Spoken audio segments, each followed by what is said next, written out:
Mungkin Pak Jokowi terkesan juga sama saya kan. Ini Menteri Pertahanan kok mengusulkan Menteri Pertanian. Orang selalu tanya, apa hubungan pertahanan dan pertanian? Iya, tanpa pangan nggak ada tentara. Mau perang pakai apa? Pakai senjata nggak ada makan, ya nggak bisa jalan prajurit itu. Dan yang kedua, Menteri Pertahanan waktu itu, ya kan, terpilih sebagai presiden yang akan datang waktu itu. Iya kan? Jadi saya berkepentingan, ini saya saran Pak Jokowi, dalam hati Pak Jokowi berpikir pasti begini ya. Nanti Mas Gibran tanya beliau ya, tanya Bapak. Karena ini Menhan saya kan ketua Gerindra. Kenapa nggak usulkan kader Gerindra? Nah, karena saudara-saudara, ini saya ajak ke, karena kalau udah urusan negara, bangsa dan rakyat, partai harus kedua. Partai harus kedua.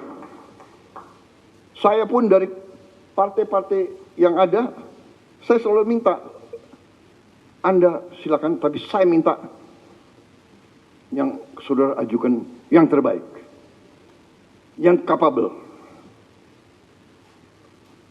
Konsensus kita adalah seperti itu. Benar Pak Sul? Benar Pak Ketua Golkar? Benar kan? Mas Ahaye benar? Caimin? Silakan. Tapi saya minta yang terbaik. You yakin? Saya terima. Alhamdulillah. Jadi saudara-saudara, akhirnya Pak Jokowi terima, beliau dilantik, dan kita lihat masalah, beliau lihat masalah, kita datang lagi ke Pak Jokowi. Saya ingat berapa kali saya didampingi Panglima TNI dan Kapolri. Kenapa Panglima TNI dan Kapolri ikut urus pangan?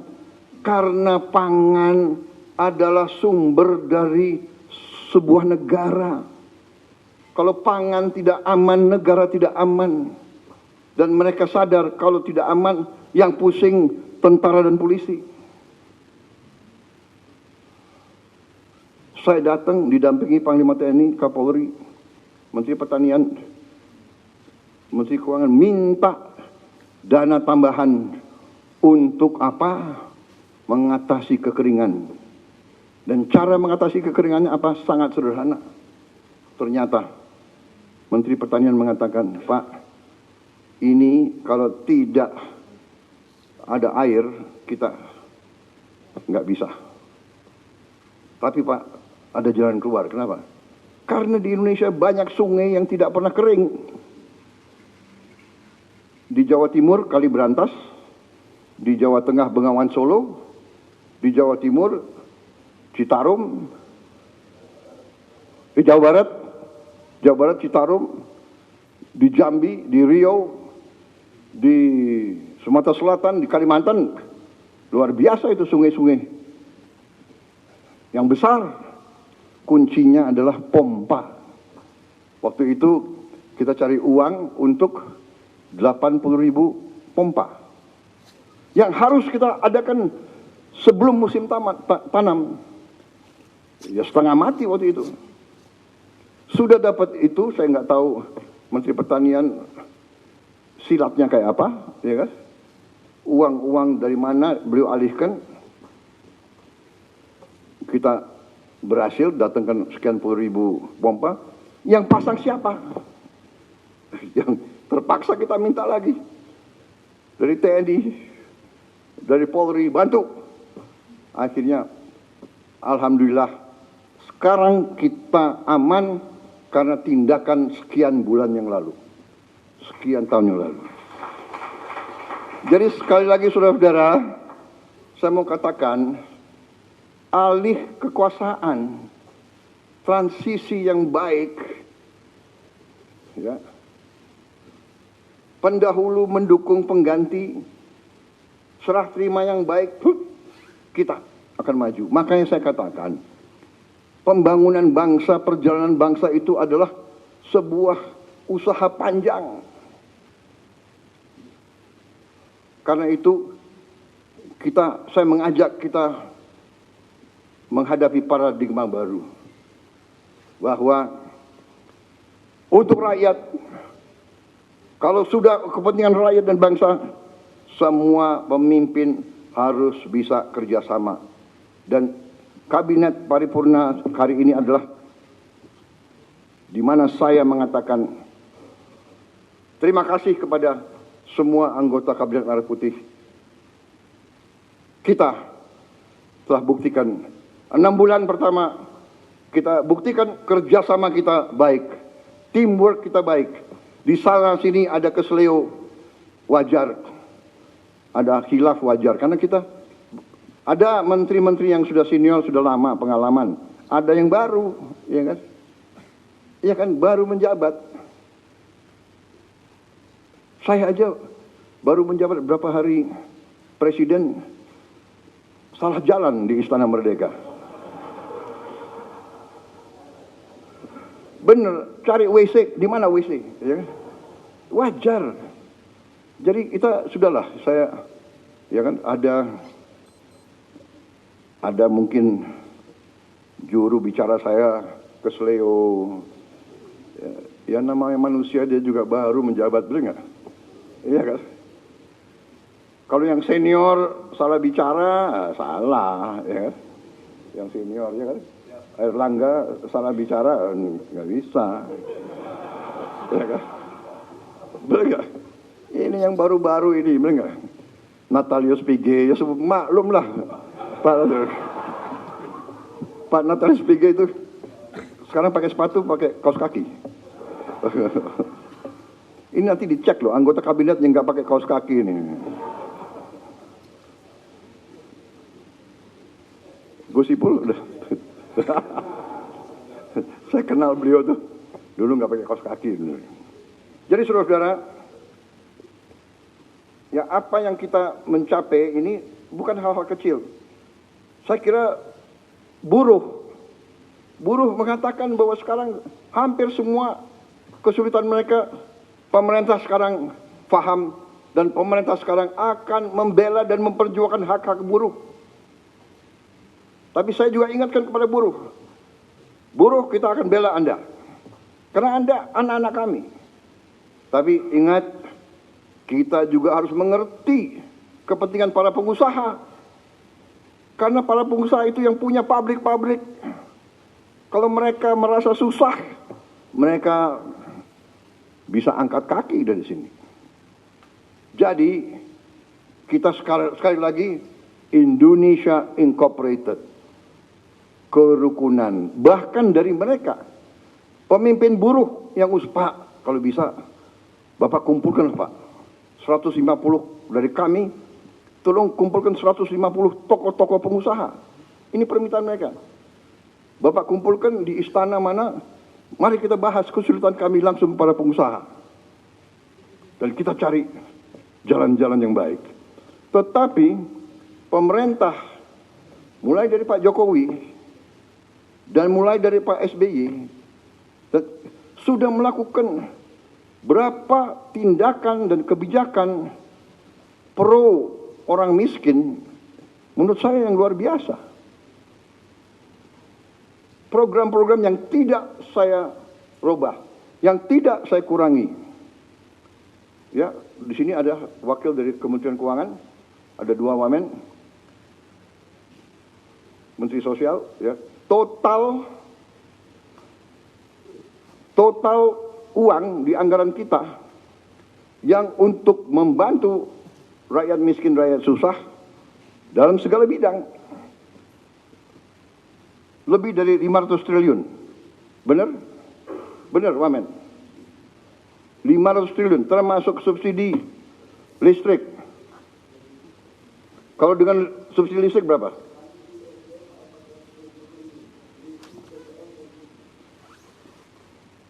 Di Kemsos 500.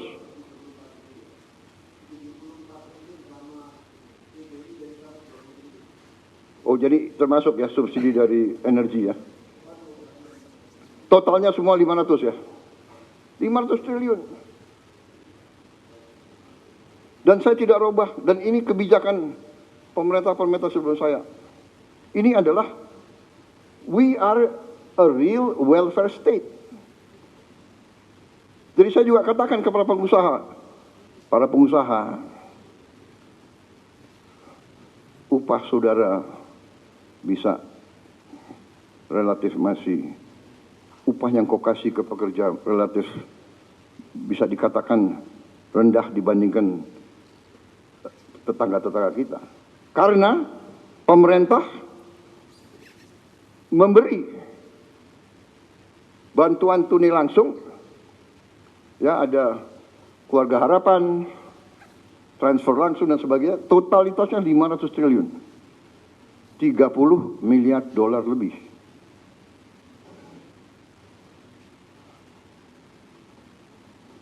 Belum makan bergizi. Ini keberpihakan lagi, anaknya buruh, anaknya semua diberi makan. Yang nanti akhir tahun ini jumlahnya adalah 170 triliun.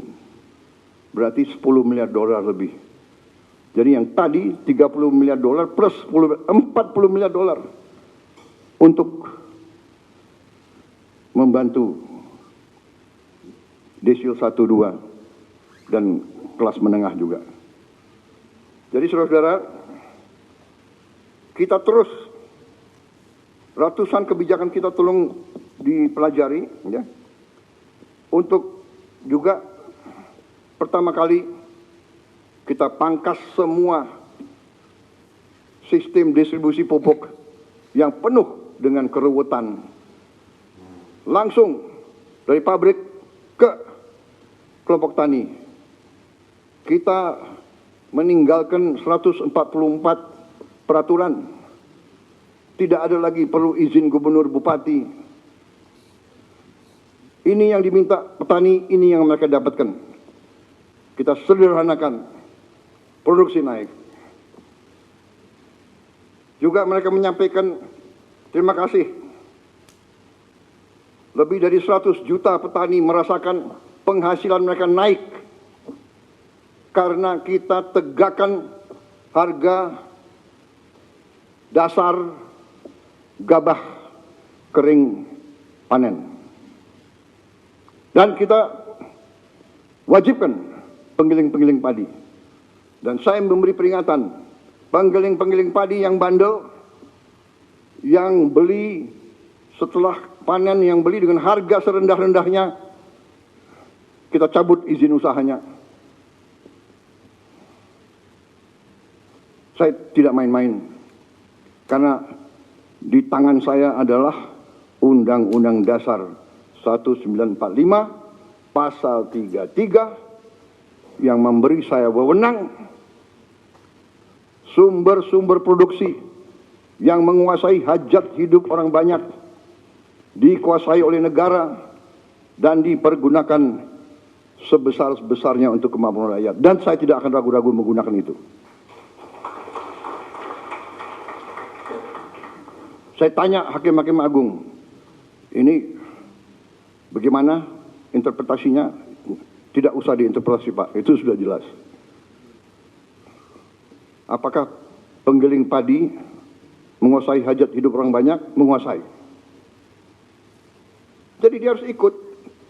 Anda boleh untung, tapi jangan untung sebesar-besarnya di atas penderitaan petani. Tidak bisa. Silakan pilih. Anda mau operasi atau Anda kita tutup. Polis lain. Saudara-saudara, dahsyat itu pasal 33. Kita Indonesia Incorporated, pengusaha harus untung. Tapi jangan mau untung sebesar-besarnya di atas penderitaan rakyat. Tidak. Yuk untung, boleh. Rakyat juga harus untung, petani harus untung. Dan ini dilaksanakan di banyak negara. Saya bukan orang pinter. Kalau perlu saya nyontek orang pinter. Tapi bukan di sekolah.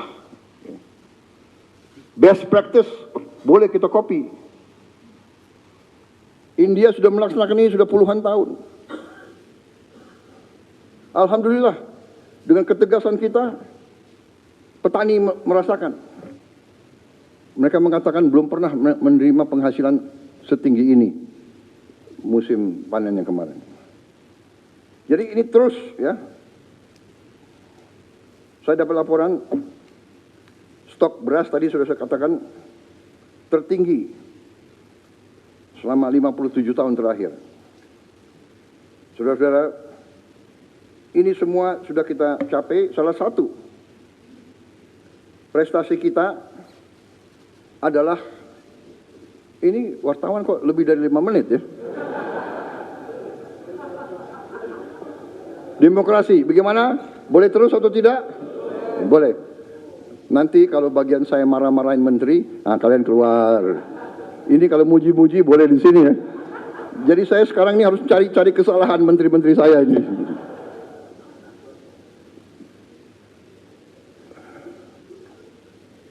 Tapi enggak, saya jujur, saya cari-cari kesalahan, mana kesalahannya ya. Saya lihat saudara bekerja dengan baik kok. Ya kan? Ya bagaimana, saya ibarat saya kepala sekolah ya. Murid saya berprestasi. Ya bagaimana dong? Ya kan? Yang nakal-nakal tegur, ya kan? Saudara-saudara, salah satu prestasi yang perlu kita catat adalah kita berhasil membentuk suatu dana investasi, konsolidasi aset-aset kita, dan antara Daya Anagata Nusantara yang berhasil kita lakukan dalam 4 bulan pemerintahan kita. Kalau tidak salah bulan Februari 24. Benar ya?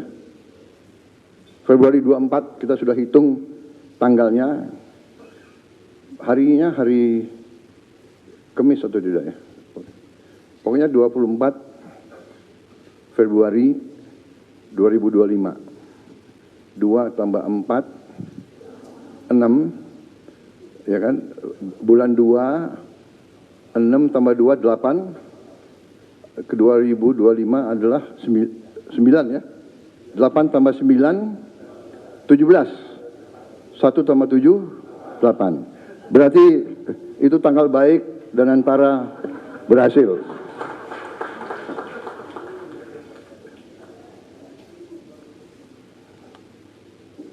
Anda tahu sejarah angka 08 itu?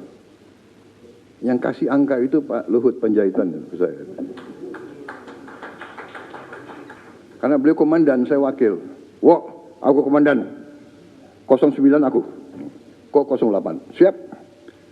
Melekat terus. Sampai presiden harus angka 8. Saudara-saudara,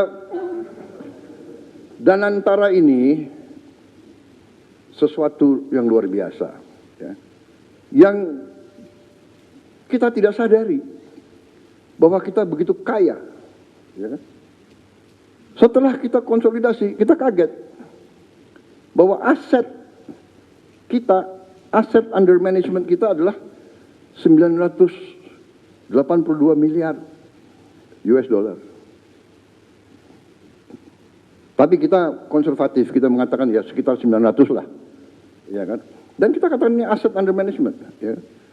Ada yang mengatakan ini dan itu, ya, ada TBK, saham, tapi kita manage itu. That's what we are saying. Tahu-tahu kita baru sadar ada aset lagi. Saudara-saudara, Senayan itu, kompleks GBK Senayan, itu nilainya, saya diberitahu oleh para pengusaha, nilainya adalah 25 miliar dolar 10 tahun yang lalu. Jadi sekarang mungkin nilainya naik. Pak Rosan, mungkin apa? 30 miliar? 30 ada. Berarti kalau 982 tambah 30 kita sudah tembus 1 triliun US dollar. Yang terus terang aja, banyak pemimpin kita tidak mengerti. Nah ini kadang-kadang pandainya beberapa birokrat kita. Aset disembunyikan. Saya minta menteri-menteri kaji. Ya kan? Menteri-menteri yang punya aset banyak. Ini aset disembunyikan, nggak tahu nanti lama-lama udah ganti 3 kali menteri, 4 kali menteri, 3 kali presiden, bisa diapakan. Banyak aset negara itu hilang, nggak jelas. Saudara-saudara, negara-negara yang kuat, tanah, itu pasal 33, bumi dan air dan semua kekayaan yang terkandung di dalamnya dikuasai negara. Selama sekian puluh tahun, Senayan nggak jelas. Yang ini dikuasai ini, yang itu dikuasai itu, ya kan? Kemudian kita lupa, selain Senayan adalah sekitar 200 hektar. Kurang lebih ya, Menteri BUMN. Benar, Mensesnek. Ternyata ada lagi. Kemayoran. Kemayoran itu 400 hektar lebih. Mensesnek, kok ketawa-ketawa lagi. 400 hektar lebih, berarti ya mungkin 40 miliar dolar itu. Iya kan? Nanti itu pun akan kita serahkan dikelola oleh Danantara. Berarti sudah mungkin 1040 triliun. Belum lagi kita cek aset-aset yang ada di seluruh Indonesia. Pak Nusron ada. Nanti saudara teliti ya. Luar biasa kaya kita. Cek semua konsesi-konsesi HGO, HGB yang sudah jatuh tempo.